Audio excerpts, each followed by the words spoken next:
Hello everyone, स्वागत है आपका होम साइंस वर्ल्ड में। आज की क्लास में हम लोग वस्त्र विज्ञान का ही आपका एक टॉपिक ऊन के बारे में पढ़ने वाले हैं। ये इसका पार्ट 2 होगा।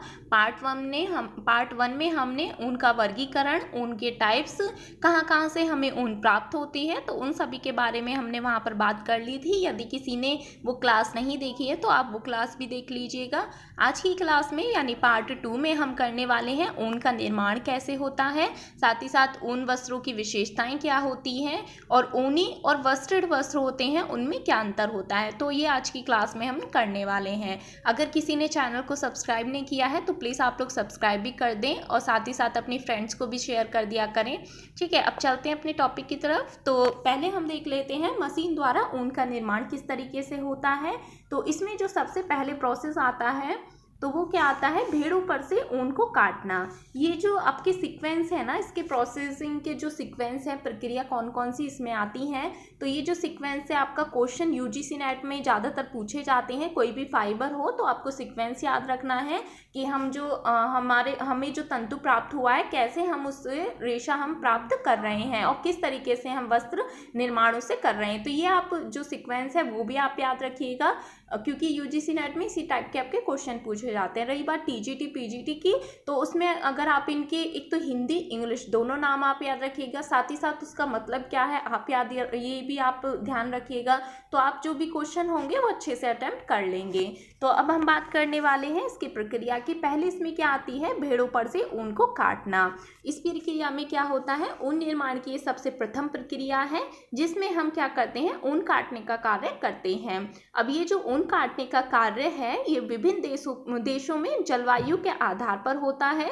भारत में यदि हम बात करें तो भारत में ये कार्य जो होता है बसंत ऋतु में हम करते हैं, यानी बसंत ऋतु के समय भेड़ों पर से ऊन को काटा जाता है। पहले के टाइम में क्या होता था, ऊन को हाथ के द्वारा निकाला जाता था इस तरीके से, लेकिन अभी ये टाइम में क्या है, ऊन निकालने के लिए भेड़ को मशीन के बीच में डाला जाता है, फिर पूरी तरीके से भेड़ से ऊन जो है वो एक ही बार में कट जाती है, जिससे समय की भी बचत होती है।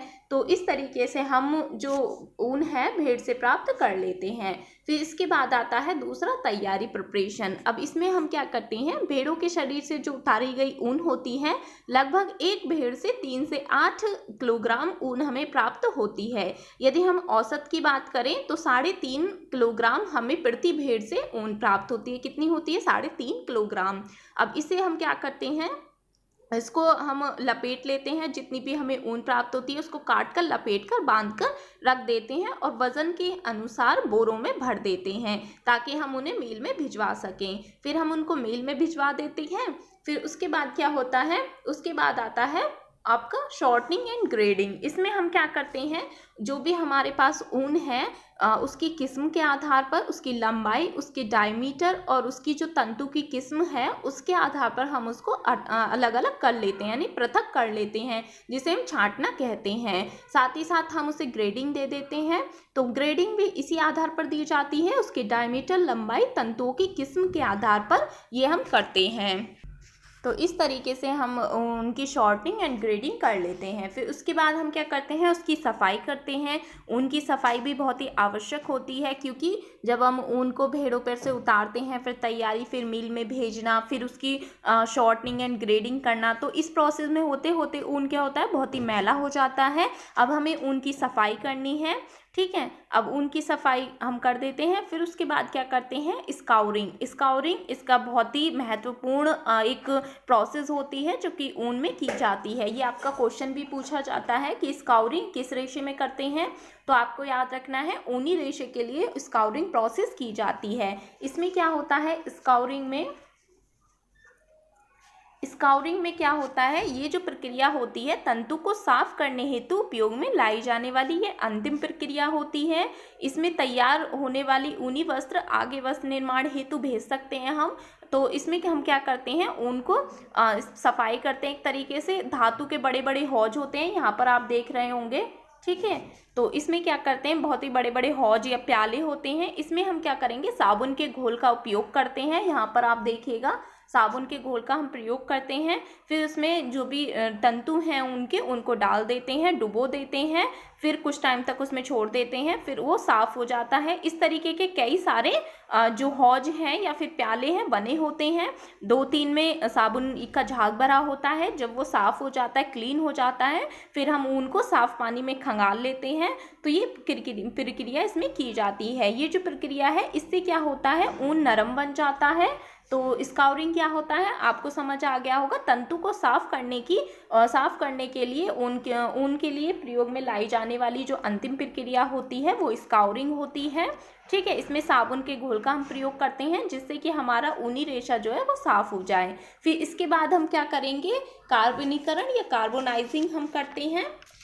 इसके लिए हम क्या करते हैं, घोलक विधि के बाद ऊन में से कुछ वनस्पति तत्वों को यांत्रिक या रासायनिक विधि द्वारा बाहर निकालना आवश्यक हो जाता है। तो इसके लिए हम क्या करेंगे, अब जो कार्बनीकरण की जो प्रक्रिया है यानी वनस्पति तत्व को हटाने हेतु हम क्या करेंगे, रासायनिक प्रक्रिया का प्रयोग करते हैं जो कि यांत्रिक क्रिया से उत्तम होती है। इसमें क्या होता है, वनस्पति तत्व का बुरा भाग निकल जाता है, वनस्पति तत्वों को अम्लों की सहायता से नष्ट किया जाता है। तो हम इसमें कौन कौन से अम्ल यूज करते हैं, जैसे सल्फ्यूरिक हो गया, हाइड्रोक्लोरिक अम्ल हो गया या एल्यूमिनियम क्लोराइड हो गया। तो इनकी सहायता से हम जो हमारा ऊनी रेशा है उस पर हम कार्बोनाइजिंग करते हैं। तो इस तरीके से ऊन में जो वनस्पति तत्व हैं वो हट जाते हैं। फिर उसके बाद हम प्रोसेस क्या करते हैं, सुखाना। अब हमारी ये सारी प्रोसेस हो गई तो हम क्या करें, वस्त्र को सुखाएंगे। ठीक है, तो इसमें क्या करते हैं, ऊन को पूरी तरीके से सुखाया नहीं जाता है क्योंकि हमें इसमें 12 से 16% आर्द्रता रखनी पड़ती है जिससे कि इसका रख रखाव भी आसानी से हो सके। फिर इसके बाद हम क्या करेंगे, जब हमारा रेशा इतनी सारी प्रक्रियाओं से गुजरता है तो कैसा हो जाता है, थोड़ा बेजान और रूखा सा हो जाता है, यानी ऊनी रेशा कुछ रूखापन उसमें आ जाता है। तो अब हमें उसे नरम और चिकना बनाना है तो हम उस पर ऑयलिंग प्रोसेस करते हैं। ठीक है, ऑयलिंग प्रोसेस में हम जैसे जैतून का तेल हो गया, ग्लिसरीन हो गया, इन्हें लगाकर 2-3 सप्ताह के लिए रख देते हैं जिससे क्या होता है, जो हमारा रेशा है वो कोमल और चिकना हो जाता है। फिर हम इस पे करते हैं डाइंग प्रोसेस, यानी हम अपने ऊनी रेशे को रंगते हैं। अब ये जो रंगने की अवस्था है ये कच्ची अवस्था में ही रंगना हो तो इसी अवस्था में हम ऊन को रंग लेते हैं। जब हमने जो फाइबर्स की रंगाई के बारे में पढ़ा था, जिसमें हमने पीस रंगाई, धागे की रंगाई या टॉप रंगाई, इनके बारे में पढ़ा था, तो कुछ उसी तरीके से ऊनी वस्त्रों पर भी रंगाई की जाती है। फिर इसमें आता है मिश्रित करना यानी कि कई तरीके के रेशों को या कई तरीके की किस्म के ऊन को हम मिश्रित कर लेते हैं। यदि हमें जैसा भी हमें वस्त्र बनाना है तो उसी टाइप से हम उसको मिश्रित कर लेते हैं। जैसे कि महीन व उच्च श्रेणी के ऊन में मोटे धागे के मिलाकर मजबूत और सस्ता वस्त्र हम बना सकते हैं, या फिर ऊन को किसी और तंतु जैसे कॉटन हो गया उसके साथ यदि हमें मिश्रित करना हो तो जो हमारा मिश्रण करने का है जिसे हम ब्लेंडिंग बोलते हैं वो कार्य यहाँ पर कर लेते हैं। यहाँ पर आप ये हिंदी इंग्लिश दोनों नाम याद रखिएगा, फिर आप अच्छे से अपना क्वेश्चन अटेम्प्ट कर लेंगे अगर आएगा भी तो। ठीक है, फिर है धुनाई, कार्डिंग करना। इसमें क्या करते हैं, जो हमारे पास ऊन है उस प्रक्रिया में, धुनाई की प्रक्रिया में 2 वर्ग के हो जाते हैं। एक तो होता है ऊनी रेशा, दूसरा होता है वस्ट्रेड रेशा। इनके बारे में भी हम अभी बात करेंगे, दोनों में क्या अंतर है। तो इस प्रक्रिया में क्या होता है, दोनों रेशे अलग हो जाते हैं और निर्माण की जो प्रक्रिया है इस बात पर भी निर्भर करती है कि ऊन के तंतु से ऊनी वस्त्र बनाना है या फिर वस्ट्रेड वस्त्र हमें बनाना है। तो यहाँ पर धुनाई के टाइम ये जो है 2 वर्ग इसमें हो जाते हैं, एक तो ऊनी रेशा, दूसरा है वस्ट्रेड रेशा। तो इसमें हम क्या करते हैं, धुनाई के मुख्य उद्देश्य क्या होता है, धुनाई का जो हमारे तंतु हैं, ऊनी तंतु हैं उनको सुलझाना। ठीक है, धुनाई का मुख्य उद्देश्य क्या होता है, तंतुओं को सुलझाना। तो यहाँ पर हम सुलझा लेते हैं, रोलर्स के मध्य से उनको निकाल लेते हैं जिससे हमारा जो रेशा है उसमें क्या होता है, उसमें ब्रश लगे होते हैं, सफाई भी हो जाती है और उनमें समानांतर रहने की प्रवृत्ति भी आ जाती है। ऊनी रेशा जो है वो चिकना बन जाता है। ये यहाँ पर आप रोलर्स देख रहे हैं ना, इनसे क्या होगा, जो ऊनी रेशा है वो समानांतर बन जाएगा, साथ ही साथ वो सुलझ जाएंगे, जो भी रेशे हैं चिकने हो जाएंगे इन रोलर्स की सहायता से। तो ये प्रोसेस इसमें की जाती है कार्डिंग में। फिर आगे चलते हैं। आगे आती है गिलिंग और कंघी करना। गिलिंग कंघी में क्या होता है, वस्त्र धागा बनाने के लिए धुनी हुई ऊन पर गिलिंग और कंघी करने की प्रक्रिया की जाती है। गिलिंग प्रक्रिया में क्या होता है, छोटे आकार के धागों को हटा दिया जाता है और तंतु को सीधा किया जाता है, यानी जो छोटे आकार के रेशे हैं उनको अलग कर दिया जाता है और जो हमारे लंबे तंतु हैं उनको सीधा किया जाता है। तो ये होती है गिलिंग प्रक्रिया। फिर इसके बाद कंघी किया जाता है। कंघी की प्रक्रिया भी इसी टाइप से होती है, जो भी हमारे रेशे हैं वो सुलझ जाते हैं, ठीक है, और वो रेशा जो है वो समानांतर बन जाता है। तो इस तरीके से हम दोनों प्रक्रियाएं इसमें करते हैं। फिर है खींचना, ड्रॉविंग। ड्रॉविंग में क्या करते हैं हम वस्त्र को, तो इसमें क्या करेंगे, ऊनी तंतु जो हैं उनकी हम पुन्नियाँ बना लेते हैं। इस प्रक्रिया में तंतु खिंचता भी है, उसमें घुमाव आ जाता है, ऐंठन हो जाती है, तो हम क्या करते हैं, इससे अधिक पुन्नियाँ जो है हमारी वो घनी और पतली होती हैं। तो ये जो ड्रॉविंग प्रक्रिया है यानी खींचना, तो ये केवल हम सिर्फ वस्त्रों में करते हैं, ऊनी वस्त्रों में ये प्रक्रिया हम नहीं करते हैं, ठीक है, याद रखिएगा, वस्त्रों में ये हम करते हैं। फिर है घुमाना, रोविंग प्रक्रिया। रोविंग प्रक्रिया क्या होती है, कताई की ये अंतिम प्रक्रिया होती है। इसमें जो हमारा तंतु है उसको हम हल्का घुमाव देते हैं, ऐंठन देते हैं, जिससे कि जो हमें पुन्नियाँ बनानी है वो आपस में बंध जाए। फिर हम क्या करते हैं, रोविंग हमने देख लिया, ठीक है। फिर हम कताई की प्रक्रिया करते हैं। अब जो कताई की प्रक्रिया है इसमें हम ऊन को खींचकर उसमें हल्की सी बटाई देते हैं, धागा तैयार किया जाता है, तो ये हमारी कताई की प्रक्रिया होती है। फिर उसके बाद क्या करेंगे हम, ताने का धागा तैयार यदि हमें करना है तो हम क्या करेंगे, कताई के बाद तैयार धागे की लंबाई इतनी पर्याप्त नहीं होती कि जो करगे में ताने के धागे के रूप में उसे उपयोग में लाया जाए, तो हम क्या करते हैं, इसको पहले फिरकियां होती हैं उन पर लपेटते हैं, ठीक है। तो इस तरीके से प्रक्रिया की जाती है। फिर है ऊनी वस्त्र की बुनाई। अब हमें अपने वस्त्रों को यदि धुनाई प्रक्रिया से जो प्राप्त हमें वस्त्र ऊनी धागे होते हैं वो रोएदार होते हैं, ठीक है। अब हमें क्या करना है, ऊनी वस्त्र यदि हमें बनाना है तो हम उस पर सादी बुनाई या ट्रेल बुनाई जो भी हमें प्रयोग करनी है, जो भी हमें बुनाई प्रयोग करनी है उस बुनाई को हम कर देते हैं। या फिर जो हमारे ऊनी वस्त्र हैं, आपने देखे होंगे रोए वाले भी वस्त्र हम पहनते हैं, तो जिस भी तरीके की हमें बुनाई करनी है उस पर यदि हमें रोए उठाने हैं, हमने पढ़ा था जो, ठीक है, नैपिंग जिसे बोलते हैं, तो वो प्रक्रिया यदि हमें करनी है तो हम वो भी कर लेते हैं। तो इस तरीके से हमें ऊनी वस्त्र की बुनाई की जाती है। फिर है वस्त्रित वस्त्रों की बुनाई। इसमें भी हम वस्त्रित धागा जो होता है ये विशेष रूप से धुनाई व कंघी इस पर की जाती है। तो जो वस्त्र होता है हमारा ये बहुत ही महीन होता है, महीन वस्त्रित वस्त्र बुना जाता है, क्योंकि हम इस पर एक्स्ट्रा जो प्रक्रिया है वो अपना रहे हैं, जैसे कि धुनाई हमने पढ़ा, कंघी हमने पढ़ा, ड्रॉविंग हमने देखा। तो ये जो होते हैं वस्त्र काफ़ी अच्छे होते हैं, ये महीन वस्त्रित वस्त्र इनसे बुने जाते हैं, जिसमें हम इस पर हम क्या करते हैं, ट्विल बुनाई का प्रयोग करते हैं, कभी कभी सादी बुनाई का भी हम प्रयोग करते हैं। तो इस तरीके से जो हमारा वस्त्र है काफ़ी अच्छा महीन और घना बुनाई वाला हमें वस्त्र प्राप्त हो जाता है। तो ये हमने यहाँ पर देख लिया। फिर हम देखते हैं ऊनी वस्त्रों पर फिर हम परिसज्जा करते हैं। अब हमारे पास जो ऊन वाला वो है वस्त्र हमने बुनाई कर ली, ठीक है। अब क्या हम जब भी हम पढ़ते हैं कि कताई करने के बाद जब हम करघी से वस्त्र को उतारते हैं, जिन्हें हम ग्रे कोट्स कहते हैं, वो कैसे होते हैं, वो पहनने योग्य नहीं होते हैं, क्योंकि अभी हमें उन पर परिसज्जा करनी है। परिसज्जा करने के बाद ही जो हमारा वस्त्र है वो पहनने योग्य हो जाता है।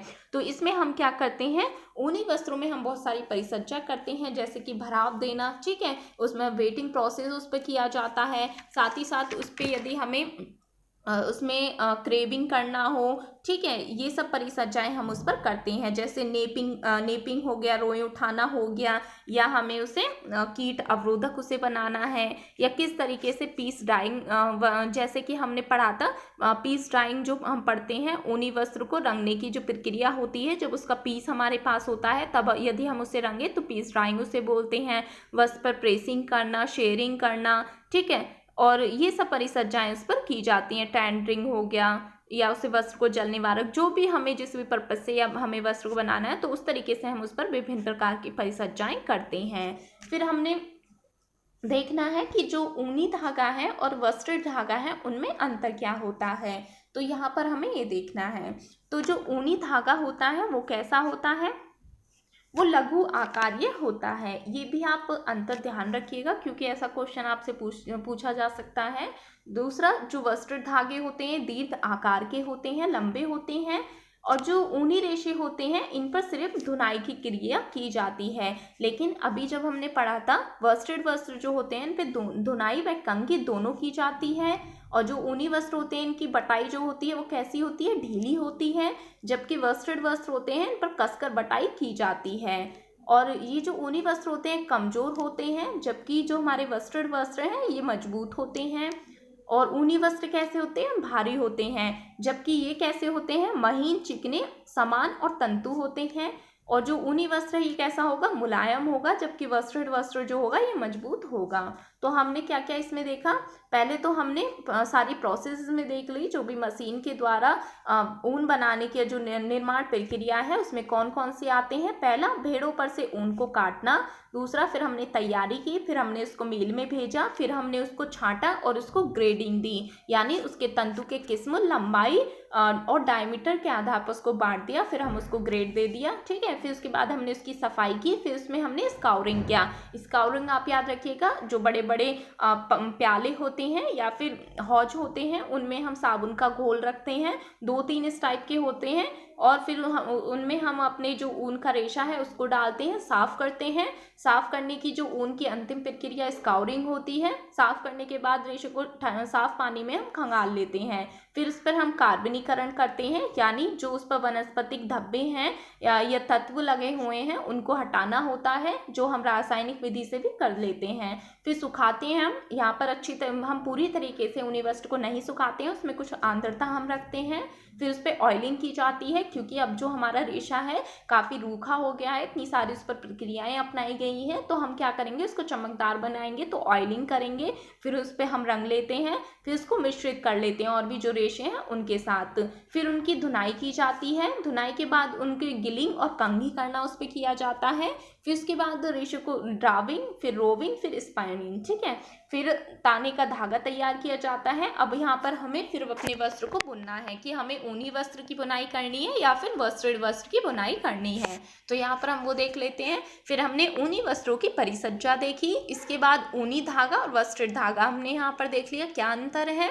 अब आगे हम देख लेते हैं ऊनी और वस्त्र धागे में अंतर क्या होता है।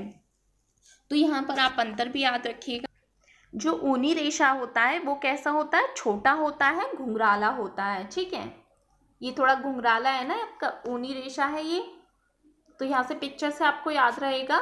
ऊनी रेशा कैसा होता है, छोटा होता है, घुंघराला तंतु होता है, जबकि वस्त्र बनाने वाले जो होते हैं वो कैसे होता है, लंबा सीधा होता है तंतु। ठीक है, तो ये तो इसकी एक विशेषता हो गई। दूसरी हम देख लेते हैं ऊनी और वस्त्रों की विशेषता।